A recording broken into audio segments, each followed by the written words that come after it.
Hey, this is Nathan with Funding Stack, the leading software platform for raising capital for emerging managers. I'm here with Josh at the Coolwater Demo Day. Josh, what do you do?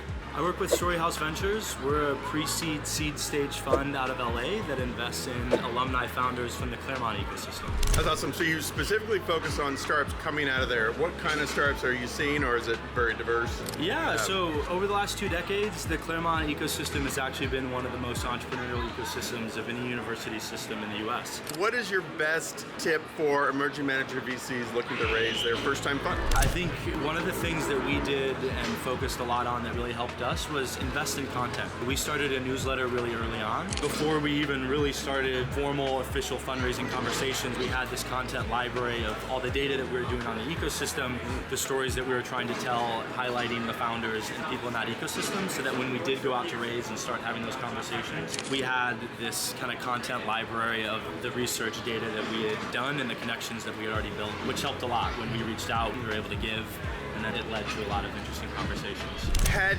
investors heard of you by the time you went out to raise money? Did this content build a brand in advance of raising a fund? That was what we were trying to do. Since we were a first-time fund, no one had necessarily heard of Storyhouse, but they might have heard of our newsletter or they saw some of our content. So that helped kind of introduce ourselves and get a foot in the door.